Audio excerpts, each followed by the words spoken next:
Hi friends, welcome to Sharmi சமையல். கீழே இருக்கிற சப்ஸ்கிரைப் பட்டனை ப்ரெஸ் பண்ணுங்க. ஹாய் ஃப்ரெண்ட்ஸ், நான் தான் உங்கள் ஷர்மிளா. இன்றைக்கி நம்ம சேனலில் குழந்தைங்களுக்காக ஒரு சின்ன கஷாயம் தாங்க பார்க்க போகிறோம். வாங்க வீடியோக்குள்ளே போய் பார்க்கலாம். மழை காலத்துலேயும் இந்த குளிர்காலத்துலேயும் சின்ன சின்ன குழந்தைங்களுக்கு கோல்டு பிடிக்கிறது ரொம்ப ஒரு ஈஸியான விஷயமா ஆயிட்டு வருது. அதை நம்ம வீட்லேயே சரி செய்யலாம். சளி பிடிச்சா பயப்படாதீங்க, சளி நல்லது தான். சளி அப்படின்னா ஒன்றுமே இல்லைங்க. நம்ம உடம்புல இருக்கிற கழிவு இருக்குது பாருங்கள், வேஸ்ட் திங்ஸ், அதெல்லாம் நம்ம உடம்பு வெளியே தள்ளும். அது நம்ம சளியாக நம்ம பார்க்க முடியும். சளி முதல்ல ஆரம்பிக்கிறது குழந்தைங்களுக்கு தும்புவாங்க, அப்புறம் கொஞ்சம் கொஞ்சமாக தண்ணியாக மூக்கிலேருந்து வடியும். இரும்புறதுலேருந்து கண்டுபிடிக்கலாம். நல்லா நெஞ்சு சளி, மார்பு சளி, எல்லா விதமான டைப்பில் நமக்கு குழந்தைங்களுக்கு காமிச்சு கொடுக்கும். எப்போவுமே இதுக்காக டாக்டர்ஸ் கிட்ட ஓடாதீங்க. ஃபஸ்ட்டு அந்த கோல்டை நம்ம வெளியே கொண்டு வரணும். அந்த சளியில் நம்ம வெளியே கொண்டு வந்துட்டோம்னா குழந்தைங்க ரொம்ப ஃப்ரீ ஆகிடுவாங்க. அதுக்கு ஃபர்ஸ்ட் ரெமிடியே எப்போவுமே வெதுவெதுப்பாக ஜீரகம் போட்ட தண்ணியை குழந்தைங்களுக்கு கொடுங்க. சளி இருந்தாலும் சரி இல்லைனாலும் சரி, வாரத்துக்கு ஒரு தடவை இந்த மாதிரி கஷாயத்தை பண்ணி கொடுங்க. எங்கள் வீட்டில் எங்கள் குட்டீஸ்க்கு சனிக்கிழமை ஆனால் குளிச்சுட்டு இந்த மாதிரி கஷாயத்தை ஊற்றி விட்டுருவோம். அப்படி இல்லைனாலும் குழந்தைங்க எழுந்த உடனே மார்னிங் வெறும் வயிற்றில் கொடுத்துருங்க. இந்த கஷாயம் குழந்தைங்களோட சளியை அவங்க மோஷனில் நல்லா ஃப்ரீயாக தள்ளி விட்டுரும். அதே போல் சில குழந்தைங்களுக்கு கோல்டு நெஞ்சு சளியில் இருக்கும். அந்த நெஞ்சில் இருக்கிறப்போ அதை வர வைக்கிறது இந்த மாதிரி கஷாயத்தை கொடுக்கும்போது அதை வாமிட் மூலமாக அவங்களுக்கு சளியை வெளியே கொண்டு வந்துடும். இந்த கஷாயம் கோல்டுக்கு மட்டும் இல்லைங்க, குழந்தைங்க மோஷனும் ஃப்ரீயாக போக முடியும், பசியும் நல்லா தூண்டிவிடும். ஸோ இதை நீங்கள் பயப்படாமல் வாரத்துக்கு ஒரு தடவை கொடுங்க. ஒவ்வொரு குழந்தைக்கு ஒவ்வொரு விதமான அளவு. சின்ன குழந்தைங்களாக இருந்தால், இந்த 1 வயசுக்குள்ள குழந்தைங்களாக இருந்தால் ஃபஸ்ட்டு ஒரே ஒரு பாலாடை கொடுங்க.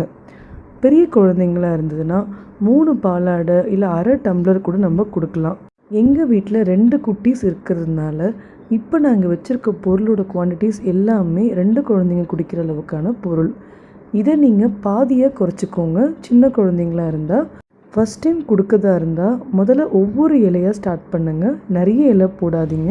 முக்கியமாக 1 வயசு குழந்தைங்களுக்கு இந்த ஒவ்வொரு இலையை போட்டு மட்டும் கஷாயத்தை கொடுங்க. ஃபஸ்ட்டு பார்த்தீங்கன்னா எல்லா இடத்துலையும் கிடைக்கிற வேப்பிலை. இந்த வேப்பிலையை நீங்கள் இலையாக எடுக்காமல் துளிர் மாதிரி இருக்குது பாருங்கள், சின்ன சின்னதாக, அந்த மாதிரி கொழுந்தாக எடுத்துக்கோங்க. அடுத்தது துளசி.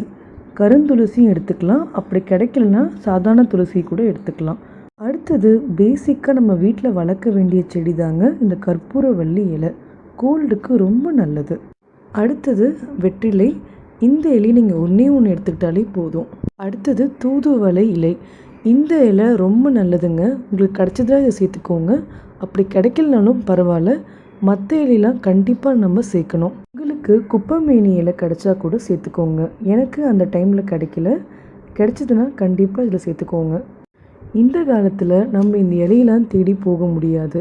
அட்லீஸ்ட் பேசிக்காக இந்த 4 இலை உங்களுக்கு கிடச்சிரும். வேப்பிலை, துளசி, அப்புறமா இந்த கற்பூரவள்ளி, அதுக்கப்புறமா வெற்றிலை. இந்த 4ஐயும் போட்டாவது குழந்தைங்களுக்கு வாரத்துக்கு ஒரு தடவை கஷாயம் பண்ணி கொடுத்துருங்க. அப்புறமா கொஞ்சமாக சீரகம், அப்புறம் 2 பல் பூண்டு, அப்புறம் 5லேருந்து 6 மிளகு. அதே போல் பெருங்காயம் கண்டிப்பாக தேவைப்படும். இப்போது இதை எப்படி செய்யலான்ட்டு பார்க்கலாம். இப்போது கேஸை ஆன் பண்ணிவிட்டு ஒரு பாத்திரத்தில் மிளகையும் சீரகத்தையும் நல்லா வறுத்திடுங்க. எப்போவுமே கஷாயத்தை மண் பாத்திரத்தில் பண்ணால் நல்லதுங்க. அப்படி இல்லைனாலும் பரவாயில்ல, ஸ்டீல் பாத்திரத்தில் செய்யுங்க. நான் இதை 2 குட்டீஸ்க்கு செய்கிறதுனால 2 கப்பு தண்ணி ஊற்றிருக்கேன். உங்களுக்கு எப்படி தேவைப்படுதோ அதுக்கேற்ற மாதிரி தண்ணி ஊற்றிக்கோங்க.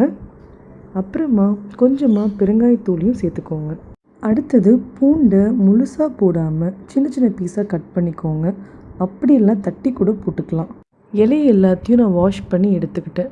முதல்ல வேப்பிலை இலையை போட்டுக்கோங்க. அடுத்தது துளசி இலையை சேர்த்துக்கிட்டேன். அப்புறமா கற்பூரவள்ளி இலையை நல்லா பிச்சு பிச்சு போடுங்க, காரம் நல்லா ஏறும். அதே போல் தான் வெற்றிலையை கூட நல்லா பிச்சு போட்டுக்கோங்க. இந்த இலையெல்லாம் பேசிக்காக நம்ம ஆட் பண்ணிவிடுங்க. அதுக்கப்புறமா தூதுவளை இலை, இதையும் சேருங்க. இது ஆப்ஷனல் தான், கிடைச்சா போட்டுக்கோங்க. இதை இப்போ நல்லா கலரி விட்டுருங்க. 2 கப்பு தண்ணீர்ன்றது 1 கப்பு தண்ணியாக மாறணும். நல்லா கொதிக்க விடணும். இப்போ பாருங்கள், இது நல்லா கொதிக்கும் போதே அதோட சாரெல்லாம் உள்ளே இறங்குது பாருங்கள். இப்போ கேஸை ஆஃப் பண்ணிவிட்டு இந்த கஷாயத்தை நல்லா ஆற விடுங்க. அப்போது இலையோட சாறு எல்லாம் அந்த தண்ணியில் உறிஞ்சிக்கும். இதை ஃபில்டர் பண்ணிவிட்டு குழந்தைங்களுக்கு கொஞ்சம் ஆறின பிறகு தான் கொடுக்கணும். அவ்வளோதாங்க, சளியை சரி பண்ணுறதுக்கு வீட்டிலேயே ரெடியான ஒரு கஷாய மருந்து. வாரத்துக்கு ஒரு தடவை கண்டிப்பாக குழந்தைங்களுக்கு இதை கொடுத்து பழகுங்க.